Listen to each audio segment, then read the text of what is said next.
Manisha, Priyam, Bihar mein Kaaba. What's going on in your state, ma'am?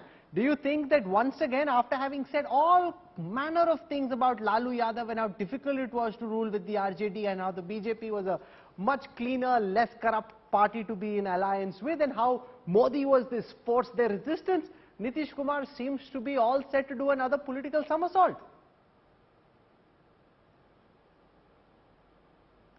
Yeah, certainly, and you can see that he's made that somersault. He's no longer an ideological politician. He is about the politics of the here and now, and I can see that you've had this train of comparison between the Eknath Shinde moment and the Bihar moment. I think Nitish's anger predates whatever has happened in Maharashtra, whatever has happened in the recent past, and the Chirag model is really something else. Nitish is in fact angry since the 2020 state elections, putting the blame squarely on the BJP for his losses, for the lesser number of seats, and Chirag really was seen as responsible for having diminished Nitish's votes. Remember the victories of the RJD that was fighting against at that point of time of the BJP and Nitish coalition. The victories of the RJD were coming in the central Bihar, the first round of elections. The left did very well all on its own. So all the anger against Nitish Kumar, all the anti-incumbency in terms of the COVID anger was happening at that point of time. Now Nitish played smart, and he's had what is, you've had many of these Bihari idioms being used, but the latest idiom is that he's a rusa hua uncle, a rusa hua pupa. He's been angry with the BJP since then that he was not allowed to play his elections to the full hilt. And I think it is that anger. Nitish Kumar waits for his moment. There's one model of politics which is called veto politics. He's played that to the hilt. He's put ideology to the side. He's done developmentalism. Now is his time once again. But remember, on the ground in the BJP cadres at this point of time, a very militant assertion.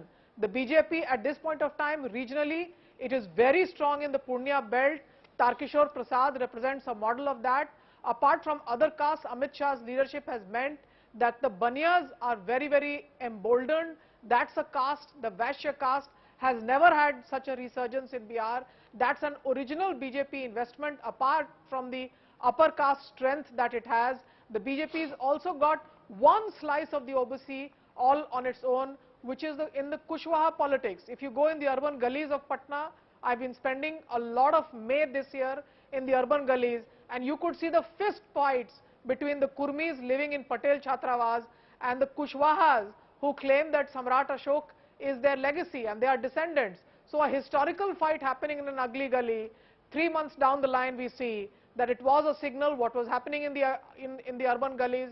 It is a signal now that India's Home Minister, Honorable Sardar Patel, has a colloquialized provincial existence in Patna, and on the other side Samrat Ashoka. Both sides, the JDU and the BJP, have lined up their forces. Remember, when Mr. Nadda visited the iconic Patna University, where he was himself a student and his father led a very important position in the Patna University, you had the Patel Chhatravas students coming up and saying, Khela hobe, go back. And there were signs then that there was a lot of bickering between the two partners. Last but not the least, I would like to say that as far as Nitish's relationship with the BJP is concerned, he was very comfortable in an Arun Jaitley-led environment of the BJP. That's when the coalitions with the BJP had been stitched. Every time he went back, it was Arun Jaitley who went to cajole the Rusawa uncle, the Pupa who was angry, and it was Mr. Arun Jaitley who would get him back.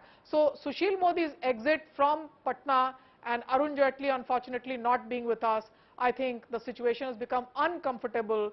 At this point, I would say he is in the twilight of his political innings and political career, but he's also a man who keeps his hurt, his sense of hurt to himself and looks for opportune moments. That's been a very important style of his politics.